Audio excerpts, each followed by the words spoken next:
Je suis le bon berger qui donne sa vie pour ses brebis.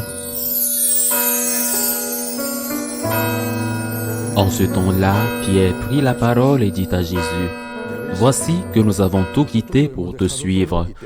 Quelle sera donc notre part ?»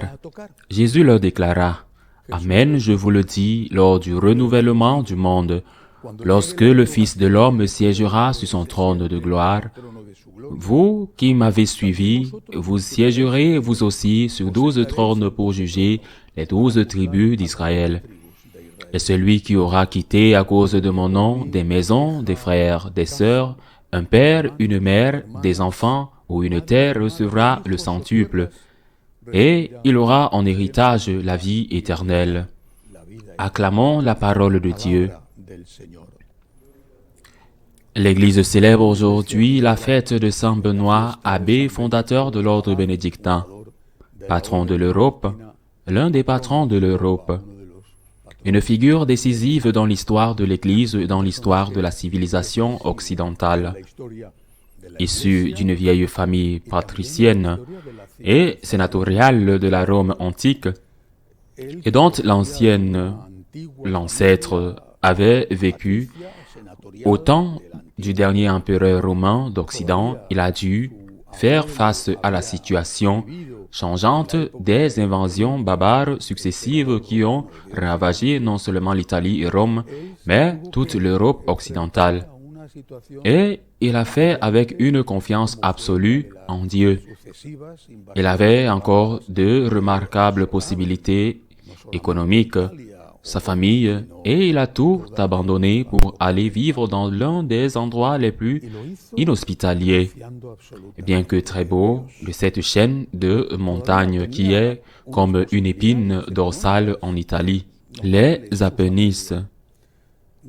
Et là, non loin de Rome, non loin de Norcia, où il est né, dans des grottes très difficiles d'accès dans les montagnes, il s'est réfugié pour vivre dans la prière jusqu'à ce que le Seigneur lui fasse comprendre qu'il devait faire quelque chose de plus. Des compagnons commencèrent à arriver et avec eux, il fonda l'ordre bénédictin. Il fonda plusieurs monastères en Italie. Le dernier de ceux qu'il fonda, où il resta vers la fin de sa vie et où il mourut, fut le monastère de Monte Cassino, au sud de Rome, entre Rome et Naples. Saint Benoît avait compris qu'au milieu de la destruction, au milieu du chaos, il fallait s'en remettre à Dieu. Mais il avait aussi compris qu'en plus de la prière, il fallait travailler. C'est pourquoi sa devise était « Ora et labora » en latin. En français, « Prie et travaille ». Et c'est sur cela que l'Europe occidentale s'est fondée. Prier et travailler. Prier avant tout, prier, avoir confiance en Dieu et travailler. Ce n'est pas penser que la nourriture va venir du ciel, que le Seigneur va faire des miracles tous les jours pour que des pierres deviennent des pains.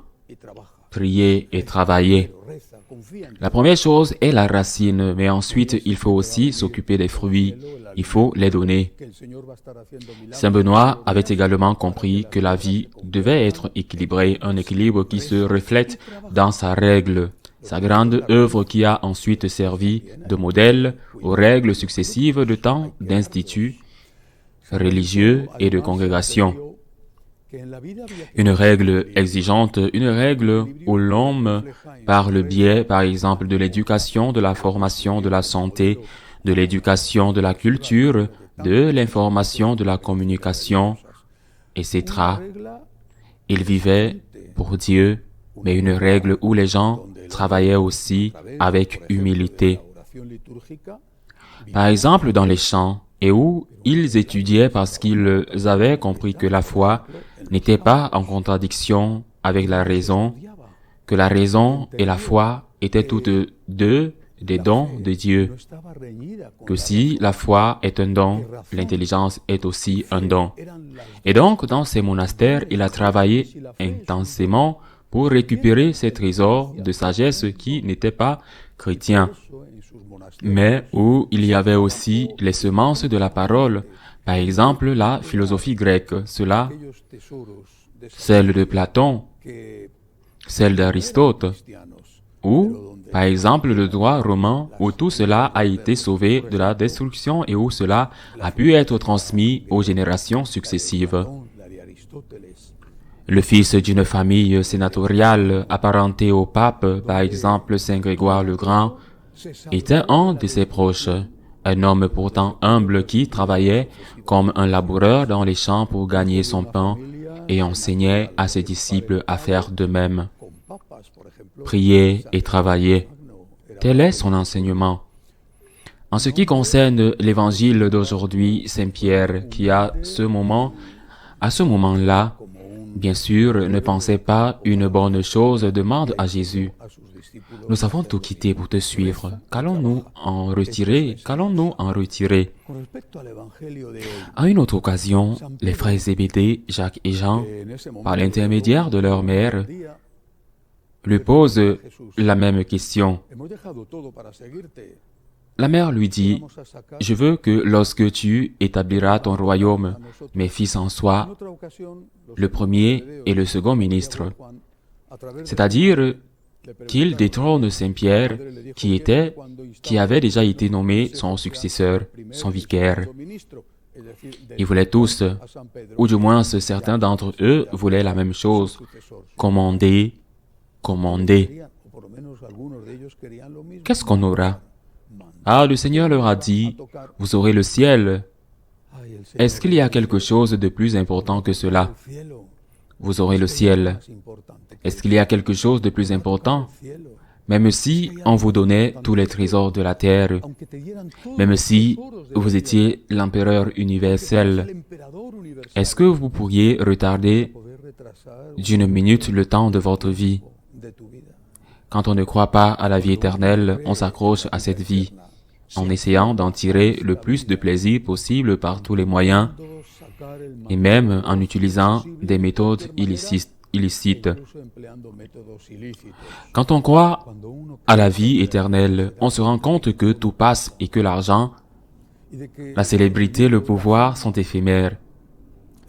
Saint François d'Assise a dit: « L'homme est ce qu'il est devant Dieu et rien d'autre. Et rien d'autre. Les autres peuvent voir la surface, mais Dieu voit votre cœur. L'homme est ce qu'il est devant Dieu et rien d'autre. » Et c'est pourquoi le Seigneur dit à Saint Pierre: « Mais ce que je vais te donner est plus important que de te laisser un bien dans une villa, un château, un palais, de l'argent à la banque. Ce que je vais te donner, c'est la vie éternelle. » Oui, il dit à Pierre, à Saint Pierre, avec des persécutions. Tu as laissé ta maison. Nous savons qu'il était marié et la tradition dit qu'il avait une fille, à laquelle la tradition donne le nom de Petra, Pretonila. Nous savons qu'il était marié, c'est sûr, et qu'il avait son petit commerce, un ou deux bateaux peut-être, mais bon, il n'était pas un potentat d'Israël, mais il devait vivre dignement, et il a tout laissé. Et qu'est-ce que le Seigneur pouvait lui donner? Tu as laissé 2 bateaux, regarde, je vais te donner une flotte, mais pas une flotte sur le lac de Galilée, une flotte en Méditerranée. Je vais te donner une flotte de bateaux que même ceux de Tyr et Sidon ne pourront pas concurrencer. Tu seras le grand marchand de blé. Même les marins phéniciens ne pourront pas concurrencer. Tu seras le grand marchand d'épices d'or. Tu seras très riche. Cela valait-il plus que de lui promettre le ciel? Mais ce que le Seigneur lui a aussi promis, c'est la croix. Et il est mort crucifié, face contre terre, crucifié. Le Seigneur nous a promis le centuple au ciel et sur la terre avec les persécutions. Et que signifie le centuple sur la terre? Quand je suis devenu prêtre, je n'avais pas d'enfant, bien sûr, j'avais 18 ans. Enfin, 18 ans, quand je suis entré au séminaire, je n'avais pas d'enfant. J'ai tout abandonné. La carrière universitaire que je faisais, ma petite amie, et alors? Aujourd'hui, j'ai des milliers d'enfants. J'ai de quoi vivre dignement. Et si je n'utilise pas plus de force, c'est parce que je ne veux pas, et parce que c'est mauvais pour ma santé. Y a-t-il quelque chose dont j'ai vraiment besoin que je n'ai pas? Aurais-je eu plus si je n'avais pas suivi Jésus? Dieu tient toujours sa promesse quand vous le suivez. Il vous donnera le centuple dans la chose la plus importante qui est le ciel, et aussi sur la terre. Ce qui est nécessaire pour vivre, ce qui est nécessaire parce que non, vous n'avez pas besoin de plus. C'est suffisant. À quoi bon? Si ensuite vous devez suivre un régime parce que vous avez un taux élevé de cholestérol ou de sucre dans le sang, avec des persécutions, mais ces persécutions font aussi partie du bon et du don. Quand j'étais enfant, on m'a raconté une belle légende. Le vendredi saint, l'après-midi du vendredi saint, alors que Jésus agonisait sur la croix, une nuée d'hirondelles a volé autour du Christ. Et dans leur passage rapide, une à une, elles enlevaient les épines de sa couronne. Bien sûr, c'est une légende, rien à voir. Mais pour moi, l'enfant, c'était tellement beau que j'ai dit à Jésus, « Seigneur, moi aussi je vais enlever les épines de ta couronne. » Et le Seigneur m'a semblé dire, « Mais tu vas te piquer les doigts. » Et j'ai dit, « Et si tu souffres, qu'est-ce que ça peut faire si je souffre un peu? » Sainte Catherine de Sienne a dit, à qui le Seigneur proposait une couronne d'or ou une couronne d'épines. Elle répondit, « Laquelle as-tu portée? La couronne d'épines, car je ne veux rien de plus que de porter la couronne d'épines. » Donc, les persécutions font partie de la couronne, elles font partie du prix, elles font partie du don. Les enfants qu'il vous donnera ici sur terre, elles sont importantes, mais ce qui est peut-être plus important, c'est la persécution que par amour pour lui, vous allez subir.